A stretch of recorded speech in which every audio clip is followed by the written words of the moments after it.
Second World War. Thousands of fighter planes were designed. Some became legends. Spitfire, Mustang, Zero, others became flying coffins. Today we are going to talk about the three worst fighter planes of the war. Aircraft that killed more of their own pilots than enemy pilots. Designs so flawed that they were removed from combat in just a few months. Ideas that looked brilliant on the drawing board but turned into deadly disasters in the sky. If you like this kind of video, I invite you to subscribe to the channel. And without wasting time, let's go to third place, the Brewster F-2 Buffalo, 1937. The United States Navy needed its first modern monoplane fighter. Biplanes were obsolete. They needed speed, firepower, and range. Brewster Aircraft won the contract with the F-2 Buffalo. On paper, it looked promising. A powerful radial engine, a clean design, and good armament. The first prototypes flew well during tests. The Navy ordered hundreds of them. And then the problems began. Problem number one, uncontrolled weight gain. Every new version of the Buffalo became heavier.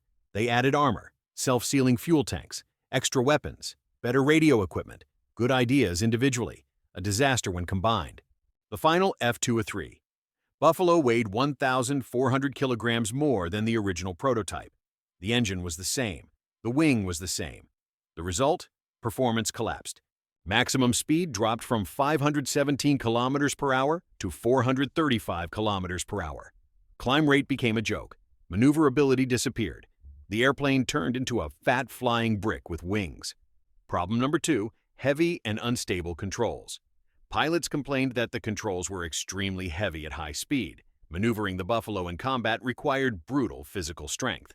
Worse still, under certain conditions, the aircraft could enter a flat spin, a deadly horizontal rotation from which recovery was almost impossible. Several pilots died during training while trying to master these killer characteristics. Problem number three, weak landing gear. The Buffalo's landing gear was notoriously fragile. Hard landings, common on aircraft carriers, often resulted in collapse. Pilots had to land with extreme care even in emergencies. Not exactly ideal when you're coming back from combat with the airplane riddled with bullet holes. The disaster in combat. December of 1941. Pearl Harbor. The Japanese attack. American pilots in Buffaloes take off to defend. Against the Japanese Zeros, the Buffalo was slaughtered. The Zeros were fast, agile, and deadly. The Buffaloes were slow, clumsy, and vulnerable. The loss rate was catastrophic. One pilot described it like this: flying a Buffalo against Zeros was authorized suicide. At the Battle of Midway in June of 1942, Buffalo squadrons were practically annihilated. Out of 24 Buffaloes that went into combat, most were shot down.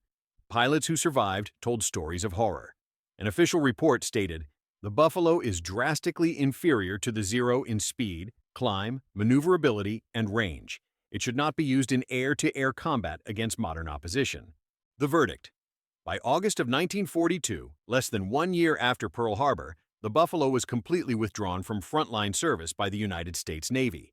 Some were sent to training units. Others were passed on to desperate allies who were willing to accept anything.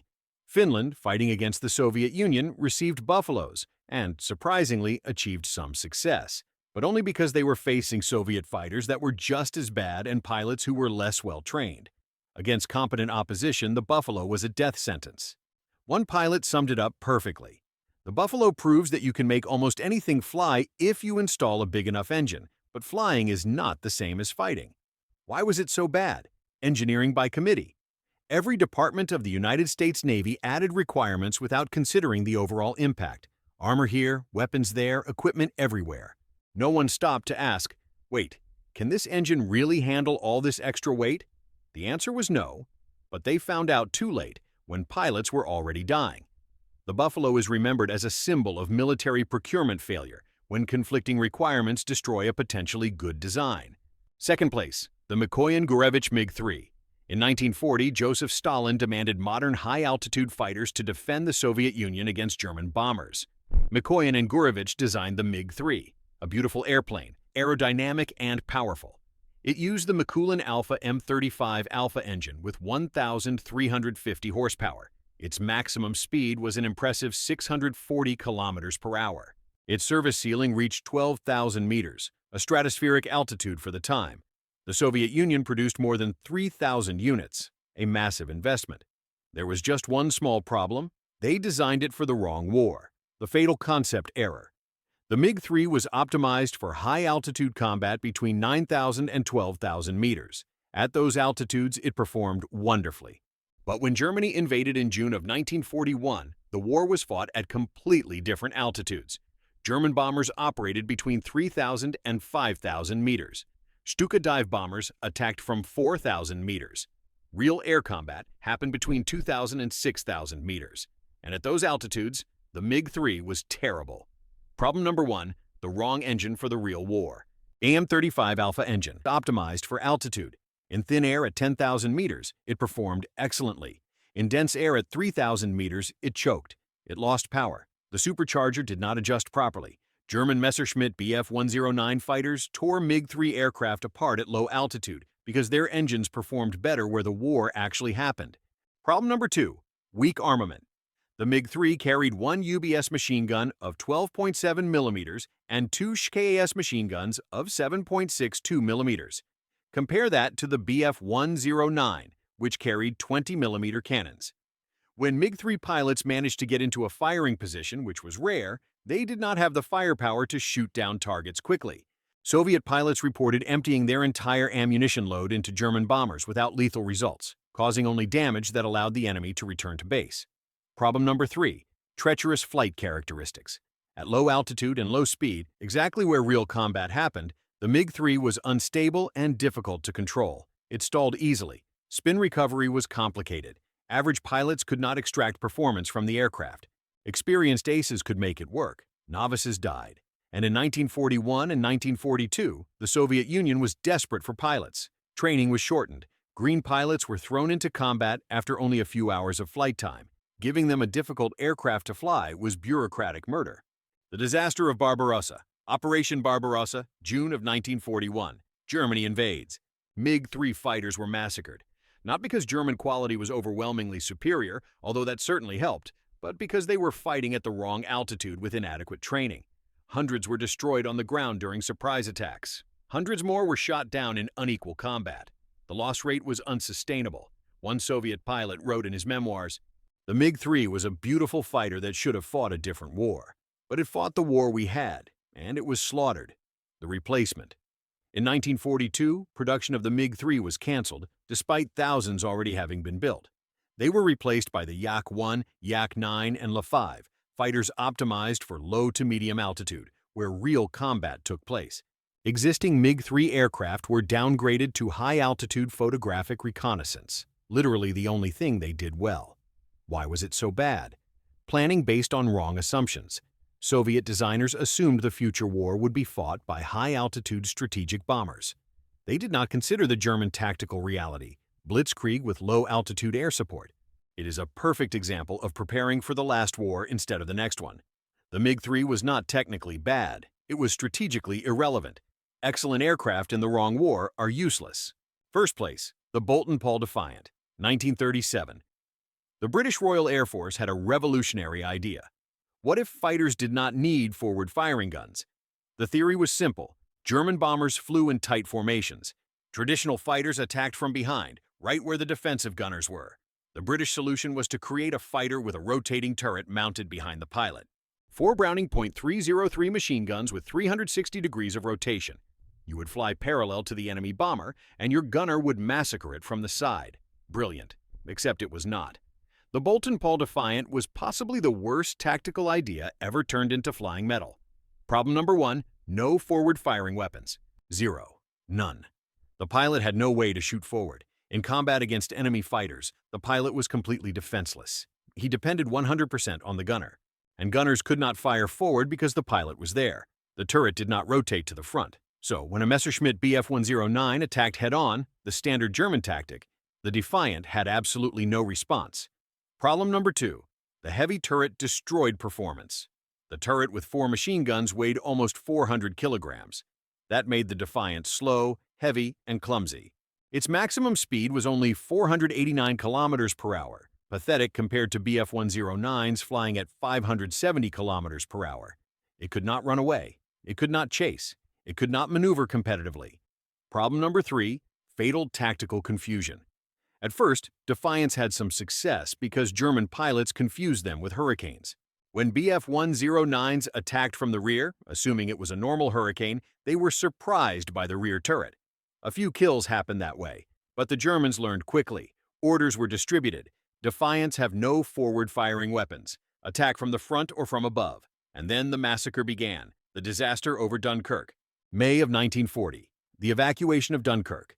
Defiants were sent to provide air cover. They encountered formations of BF-109s. What followed was one-sided slaughter.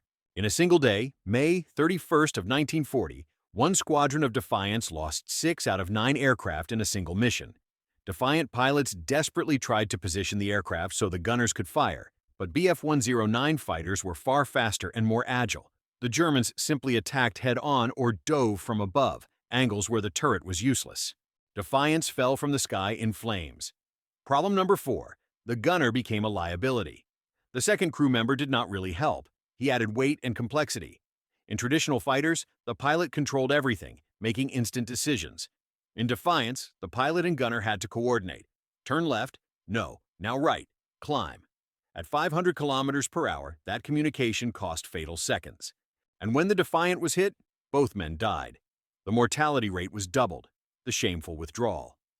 After the disaster at Dunkirk, the Royal Air Force quickly realized that Defiants could not fight modern fighters.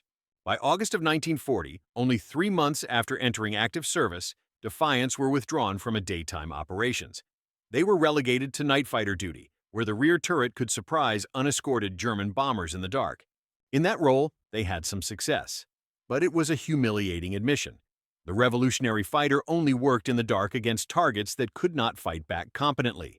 Eventually, even night operations ended when dedicated night fighters equipped with radar became available. Why was it the worst? Because it was based on a fundamentally flawed concept. The idea of a rotating turret sounded good against slow, clumsy bombers, but it completely ignored the threat of enemy fighters. And when the Battle of Britain began, the threat was not unescorted bombers. It was BF-109 fighters escorting them. The Defiant had no answer. It was a fighter designed to shoot in every direction except forward, in a war where the threats came head-on. The pilot's verdict. One surviving Defiant pilot wrote, "Flying the Defiant against 109s was like entering a knife fight without a knife. You had a heavy rock tied to your back that sometimes hit the enemy if you were extremely lucky." Another said, "We preferred flying old Hurricanes to brand new Defiants. At least in Hurricanes, we could actually fight." The Defiant killed more British crews through flawed design than through any enemy action. 3 fighters, 3 different failures. The Buffalo gained weight until it could no longer fight. The MiG Three was excellent at the wrong altitude. The Defiant was a tactically absurd idea from the very concept. All of them prove the same lesson. Bad engineering kills. It does not matter how brave the pilots are. It does not matter how good the tactics are. If an aircraft is fundamentally flawed, people die. Thousands of pilots were forced to fly these death traps. Many never came back. Not because of cowardice, not because of lack of skill, but because engineers, generals, and bureaucrats made terrible decisions. The Second World War eventually eliminated these disasters. Aeronautical Darwinism. Bad aircraft were removed, replaced by competent fighters like Spitfires, Mustangs, and Yaks, but not before costing hundreds of unnecessary lives. If you enjoyed this, leave your like. In the comments, which one do you think was the worst? The overweight Buffalo, the MiG at the wrong altitude, or the Defiant without forward firing guns? And if you want more stories of disastrous military engineering, subscribe. See you in the next video.